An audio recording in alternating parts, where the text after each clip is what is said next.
Anak-anakku yang soleh dan soleha, kita kembali ke sejarah atau kisah para nabi.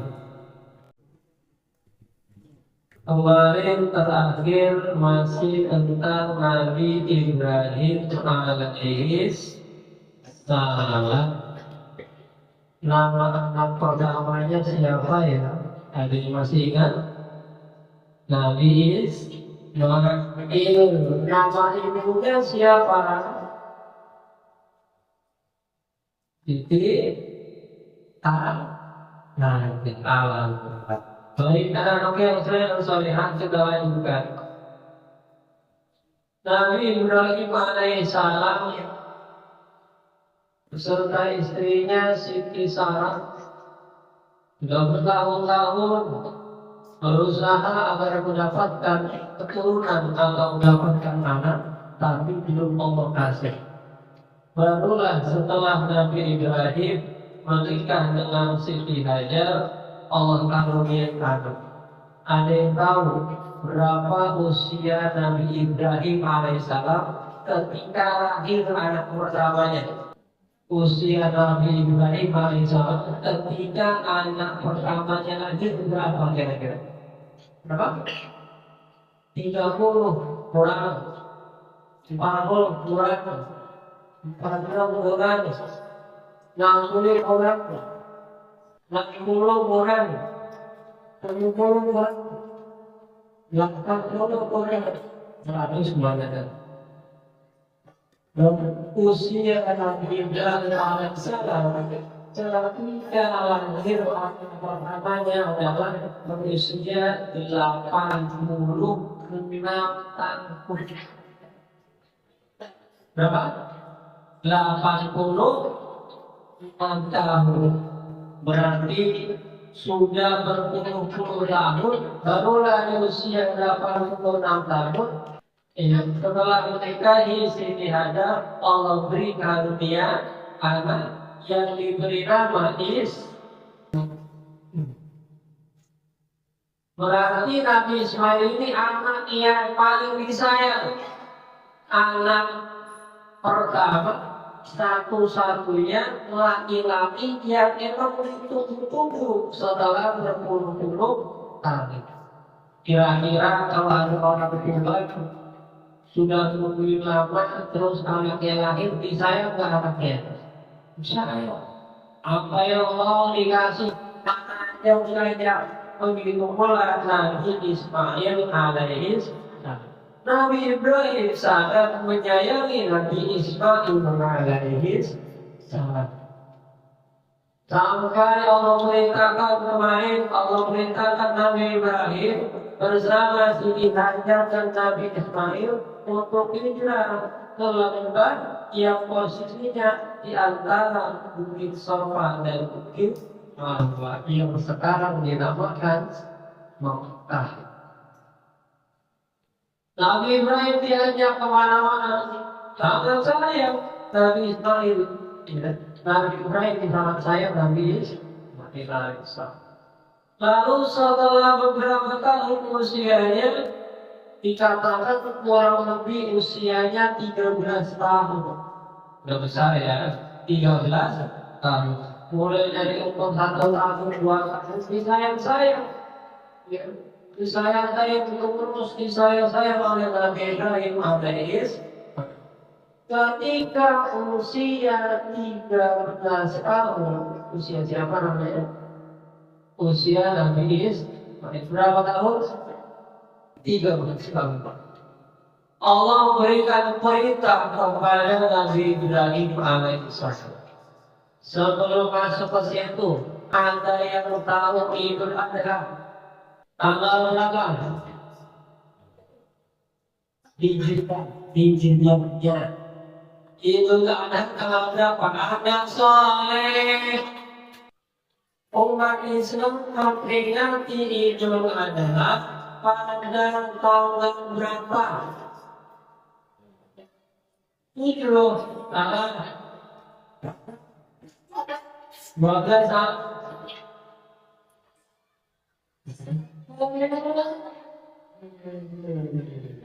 tanggal berapa?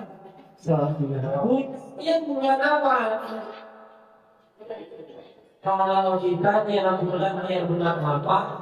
Bulannya adalah bulan Hijriah. Bulan Hijriah adalah apa?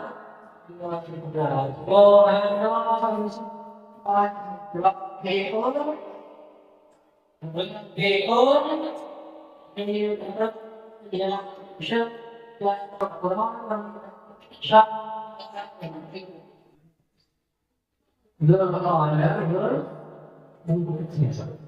maka memperingati umat Islam memperingati Idul Adha pada tanggal 10 bulan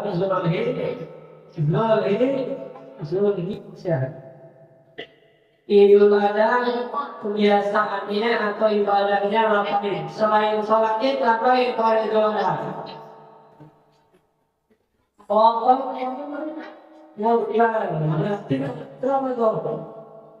Potong kurbannya dimulai tanggal 10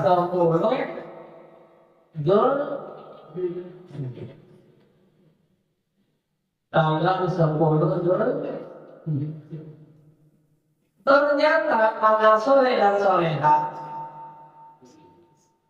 peristiwa penyembelihan yang dilaksanakan ibadahnya atau menunjukkan kalimat Islam itu berawal dari peristiwa Nabi Ibrahim bersama Nabi Ismail alaihi salam. Anak soleh sejarahnya ibadah kurban itu dari peristiwa Nabi Ibrahim dan Nabi Ismail. Ada yang pernah dengar sejarahnya kurban itu berasal dari peristiwanya Nabi Ibrahim dan Nabi Ismail. Apa ini? Begini. Pada tanggal 8 Zulhijjah, Nabi Ibrahim mendapatkan wahyu dari Allah SWT. Nabi Ibrahim diperintahkan untuk menyembelih anaknya. Siapa nama anaknya Nabi Ibrahim? Ismail. Jadi secara tidak langsung Allah perintahkan Nabi Ibrahim untuk menyembelih Nabi Ismail alaihissalam. Tapi Nabi Ibrahim belum melaksanakan itu. Ya. Nabi Ibrahim memastikan lagi berbeda dengan perintahnya.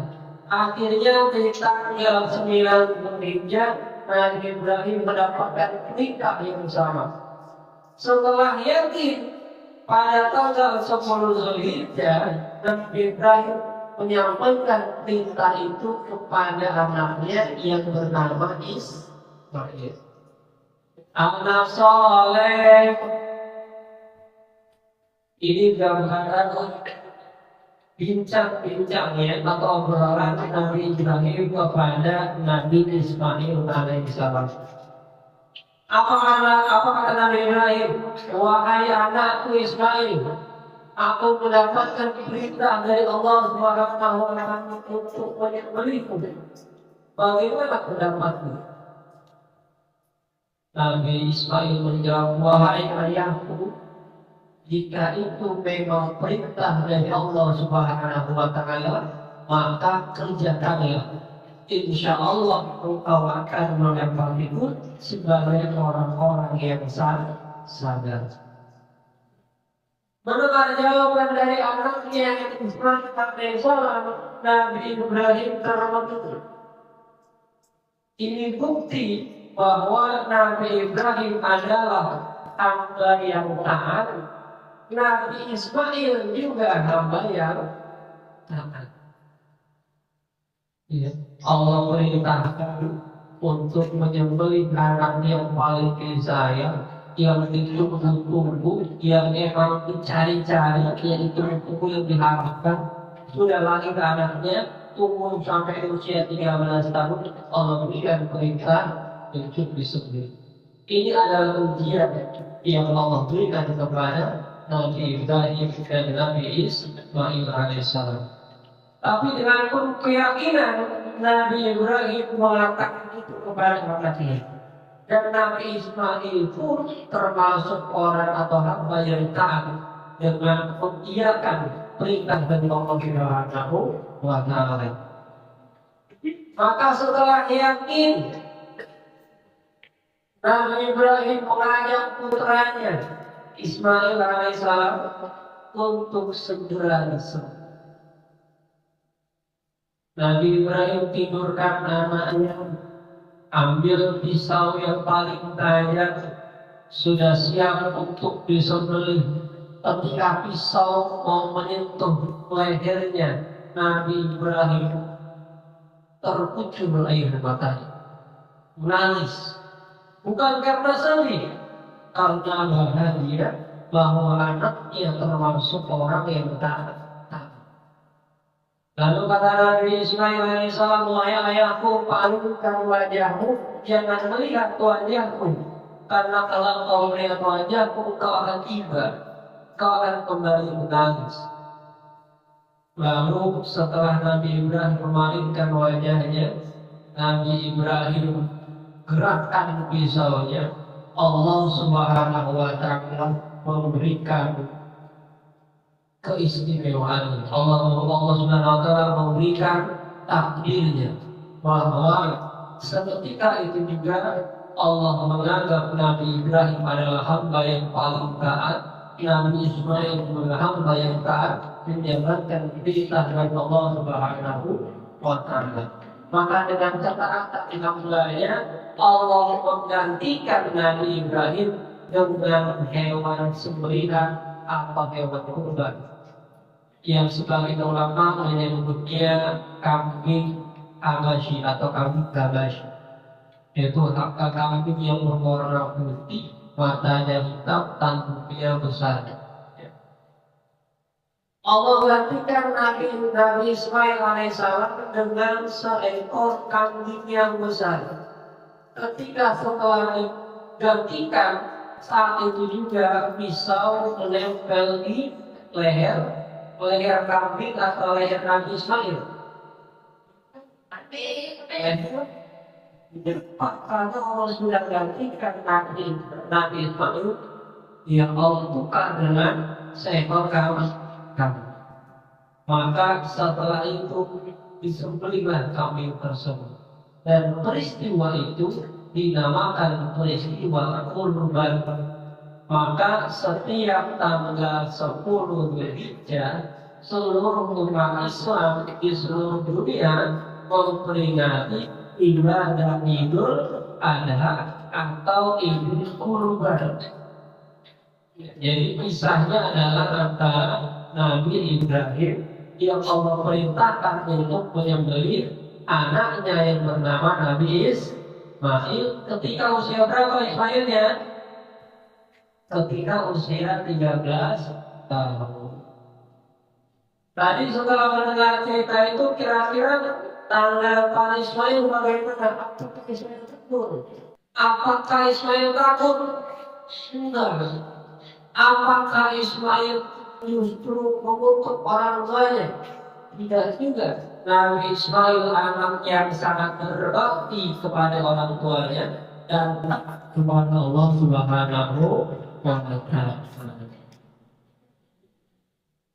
Anak soleh, anak soleha. Ini gambaran berbaktinya anak kepada orang tua. Maka anak soleh dan soleha, apapun kondisinya, bagaimanapun keadaannya, harus tetap menjadi anak yang berbakti kepada kedua orang tua. Apapun kondisi orang tuanya, apakah itu masih bersama atau sudah tidak, ataukah dalam perekonomian sedang rendah atau tinggi, apapun kondisinya, harus tetap menjadi anak yang berbakti kepada orang tua. Begitu besar cobaan Nabi Ibrahim, seorang ayah yang menanti-nanti kedatangan seorang anak, tapi disuruh menyembelih anak. Begitu besar cobaannya Nabi Ismail yang sedang berbakti kepada orang tuanya tiba-tiba disuruh disembelih. Tapi Nabi Ibrahim, Nabi Ismail tidak gentar, tetap menjalankan perintah Allah Subhanahu wa Ta'ala. Maka anak soleh dan solehah ketika diperintahkan orang tuanya, selagi itu masih dalam ketaatan kepada Allah Subhanahu wa Ta'ala, harus dilaksanakan. Orang tua menyuruh anak soleh berangkat sekolah. Kata anak soleh, hujan ayah hujan pakai payung. Payung yang besar, pakai jas hujan. Jas hujan yang lembek, gimana dong? Kalau orang tua gak ada payung, gak ada jas hujan, pakainya dalam nyampe ke sekolah, modalnya tak pintu. Sekarang sih kayaknya hampir di setiap rumah ada yang namanya payung atau jas. Jadi nggak ada alasan nggak sepatunya basah ntar sampai sekolah. Copot dulu sepatunya, taruh di kresek nyeker sampai sekolah. Sampai sekolah sepatunya baru dipakai. Anak soleh, anak soleh.